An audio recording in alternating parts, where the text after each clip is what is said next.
Kaya ang hirap niyang ipagtanggol, mga kapatid. Nahihirapan ako ipagtanggol. Ay, nako. Ay, nako, Bonggit. Ang hirap mo ipagtanggol.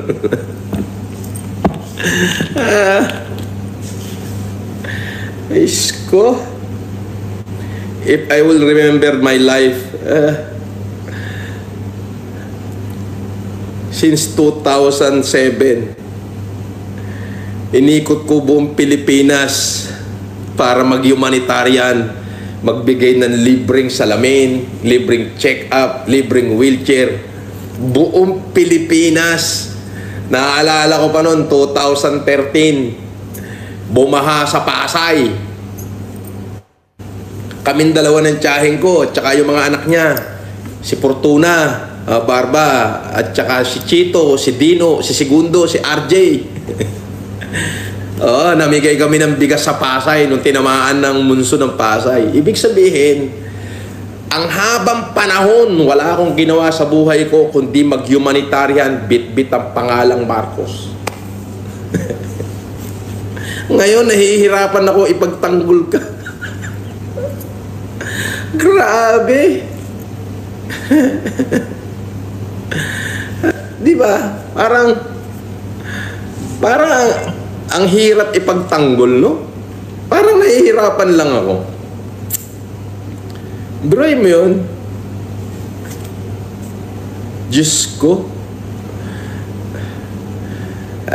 Baka naman yung mga nagre-report sa'yo, Mr. President, hindi ka binibigyan ng tunay na report.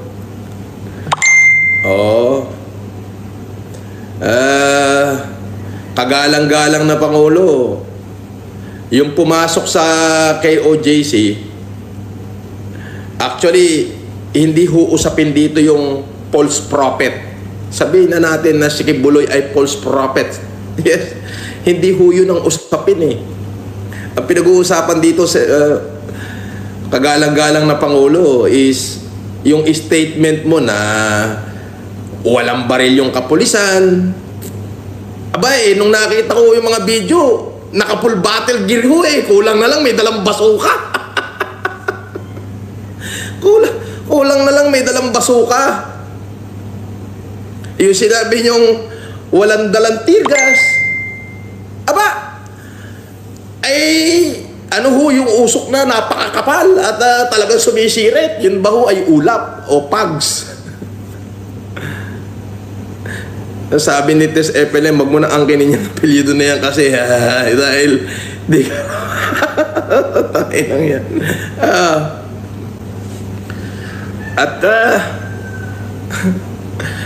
Oo, parang nahihirapan akong ipagtanggol ka eh.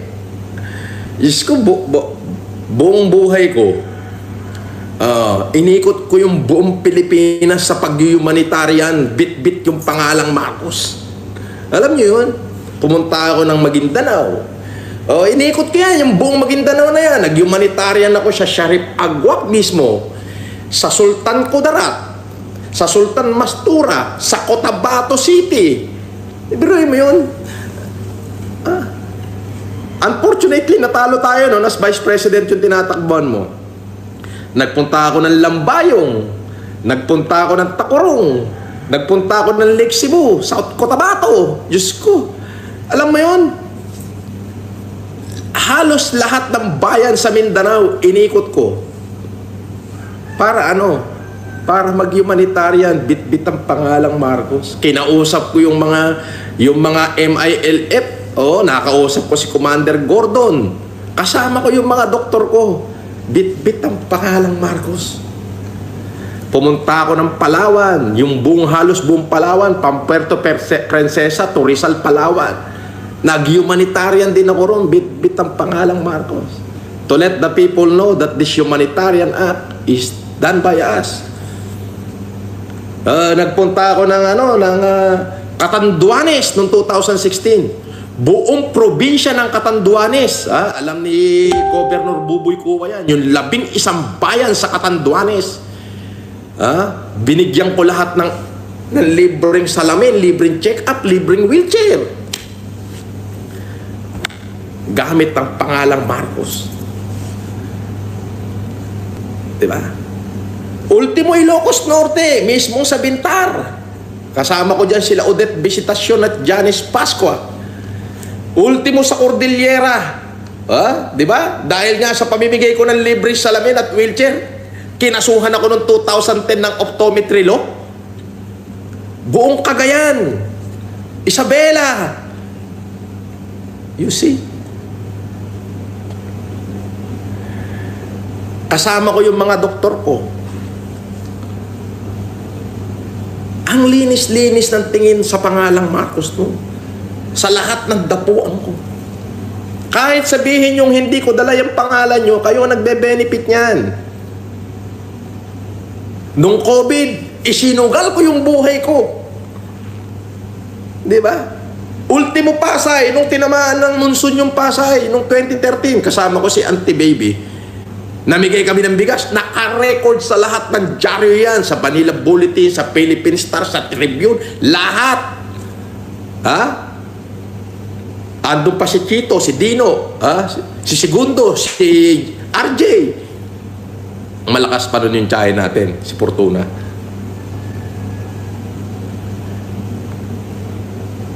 Tapos, ngayon parang ang hirap mong ipagtanggol, Mr. President. Ako'y naniniwala na iba ang report, ang nire-report sa'yo, maaari, dahil sa sobrang busy mo at masyadong malaki ang Pilipinas, ay hindi mo na nakikita yung mga actual footage ng mga pangyayari. Bagkos, umaasa ka na lang sa nire-report sa'yo. Diba? Umaasa ka na lang sa nire-report sa'yo. So ngayon, kung ano yung report sa'yo, nagkakamali. Baka pwede, Mr. President, tignan mong mabuti yung mga taong nagre-report sa'yo at tignan mong mabuti yung report. Para hindi kami nahihirapang ipagtanggol ka. Ang hirap mo ipagtanggol ngayon eh.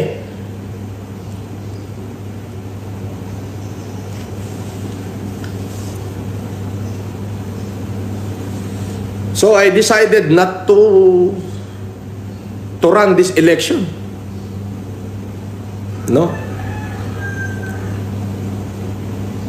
Hindi na ako tatakbo. Parang nanghihinayang lang ako na lahat ng sakripisyo na ginawa ko ay parang nawalan ng saysay. Kasi ang pangit-pangit ang tingin ng tao ngayon. So you know yung reason bakit sa inyo, mga kapatid ko, mga FLM supporter, hindi na lang ako tatakbo. For you to decide na lang kung sino iboboto nyo. Sana piliin nyo yung alam nyong matinong leader.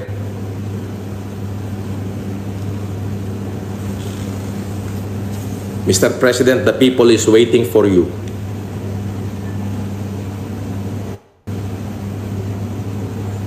Ayun lang parang yung sa akin, parang nahihirapan lang akong magtanggol ngayon.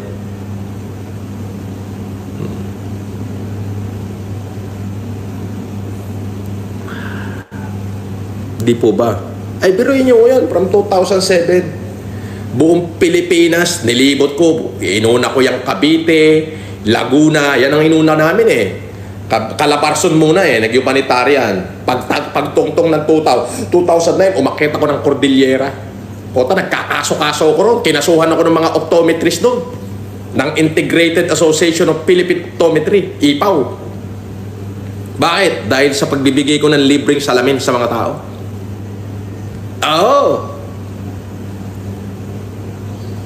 And then, nung sa Maynila na kami naman, nagkaroon ng typhoon, malakas na monsoon sa Pasay. Bumaha yung Pasay. Abay, tinawagan ako ng tiyahin ko, ni Fortuna. Sabi niya, mamigay tayo ng bigas dyan. Ayan, nalagay ho sa lahat ng dyaryo yan. Nalagay lahat sa lahat ng dyaryo yan nung September 2013. September 30, 2013. Kasama ko, makikita niyo yung aming tiyahin doon. Namimigay kami ng bigas. Now, nag-start na, tuloy-tuloy ang humanitarian ko na yan. Nakarating ako ng Kabikulan, dyan sa Catanduanes. Buong Catanduanes yan, ha. Nag-humanitarian ka, nagbigay ng libreng salamin, libreng check-up, wheelchair, sa Kapangang Benguet, sa Cagayan, sa Isabela, Cagayan uli, Isabela, then Palawan, and then Mindanao. Halos buong Mindanao. Eh, yung salamin na dala namin doon, kulang-kulang 1 milyon, mahigit 1 milyon piraso, hindi kulang-kulang. Kompleto ng dokumento yan. Ha? Why? Para malaman ng tao that there is the Marcos is really for humanity. Pumutok ang COVID noong 2020. Sinakripisyo ko lahat ng kayamanan ko. Ha? Anong bit-bit kong pangalan? Marcos. Sa totoo lang nung March 14, ito totoo to. March 14, 2020, nung 15 yung lockdown. March 14, 2020, pababa ng 2019. Walang ibang pinag-uusapan nun kundi si Yorme, si Isko. Diyos ko, alam natin lahat na ang pangalan ni Yorme nun talaga naman boom! Yun na yun. Walang ibang usapin kundi Yorme.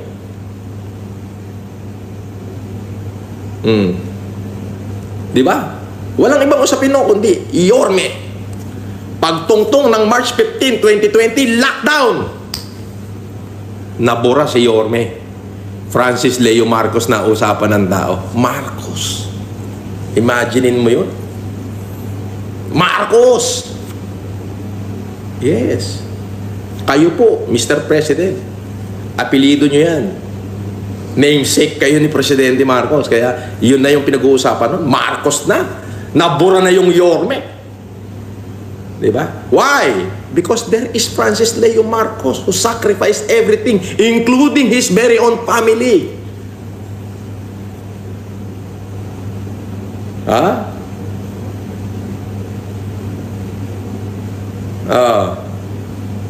Diba? Including his very own, including my own wife, sinakripisyo ko. Sino na kinabang? Ako ba? Hindi po. Kayo. Bakit? Apelido nyo, apelido ko eh. Ganon ko kayo yung pinaglalaban.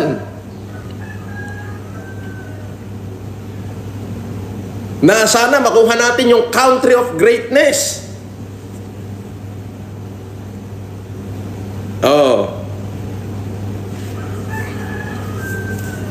Ngayon parang nahihirapan ako ipaglabang kayo.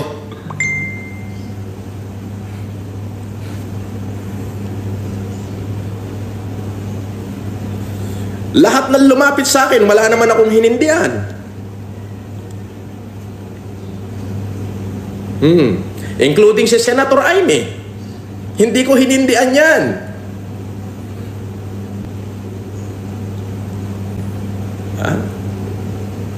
Tapos nung nakulong ako, dahil sa pagtulong ko, parang napakasama ko.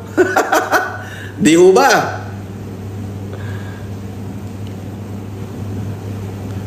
Parang napakasama ako. Nung nakulong ako, parang ako na yung pinakamasamang tao sa balat ng Pilipinas. Hindi po ako nanunumbat. Nagkukwento lang ako na kung bakit ngayon parang nahihirapan akong ipagtanggol ka.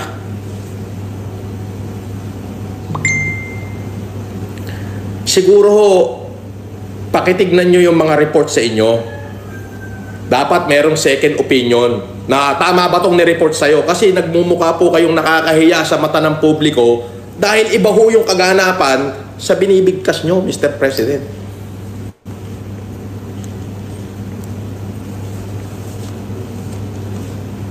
Ang suporta ko po ay nasa inyo. Suporta ng buong pamilya ko at ng buong nasasakupan ko. Na baka ho iba yung nire-report sa inyo. Kaya maaari ho, kagalang-galang na Pangulo, pakitignan nyo ho mabuti, nire-report sa inyo para alam nyo kung ano yung dinideliver nyo sa tao. Eh gusto ko mang makipagbakbakan ngayon doon sa mga bumabati ko sa inyo, hindi ko ho magawa eh. Di ba? Pero kami kami na sumuporta sa'yo at totoong nagmahal sa'yo, umaasa kami na baka sakali na matignan nyo yung mga nire-report sa inyo mabuti bago nyo i-deliver sa tao. Kasi nahihirapan kami pagtanggol kayo. Yun yung totoo nun. Ang hirap eh. Gusto ko mang mura-murahin mula ulo hanggang pa lahat ng bumabati ko sa ating Pangulo parang hindi ko na ho magawa eh. Di ba? Ang hirap eh. So, ang mga supporter ko nagtatanong na, boss, lahat ng FLM family,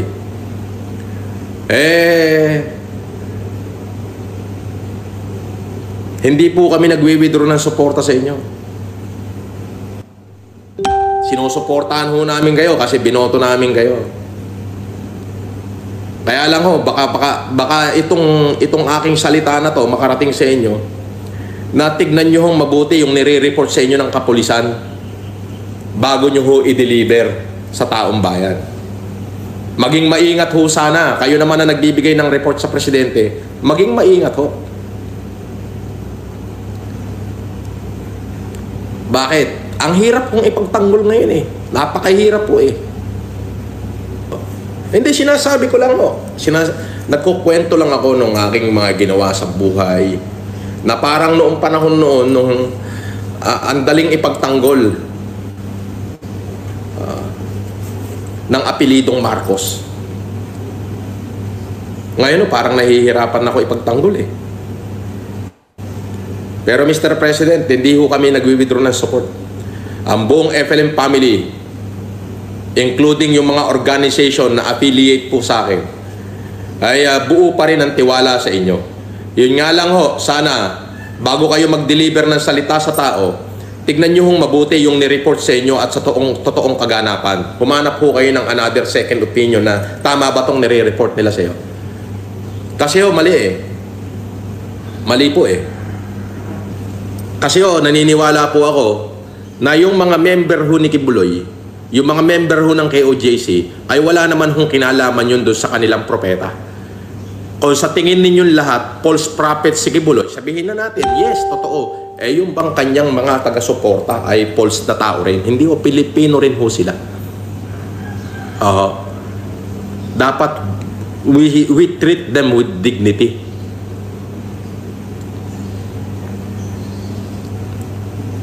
We treat them with dignity. Kung yun nga hong kriminal, tinitreat natin may dignity, ano pa kaya ho yung taon simbahan? Ay, yung statement nga, pag lagi ako pinanunood ko, dahil nandito lang ako nakahiga ng 2 araw, abay, wala daw baril, kahit isang pulis, kahit isang baril, wala. Ay, Diyos ko po. Kagalang-galang na Pangulo, lahat ng pulis na pumasok, lahat sila, yung 2,000 may baril. Kulang na lang, may dalang basuka. Meron pang pulis, inisprayan ng pepper spray yung babae.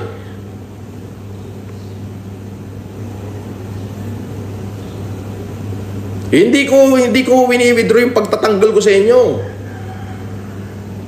Ginawa ko na yan sa napakahabang panahon. Because they asked me to do so. Kaya lang, nahihirapan lang ho ako ipagtanggol kayo ngayon. Yung bumabati ko sa inyo, gusto ko mang upakan ng upakan, hindi ko magawa eh.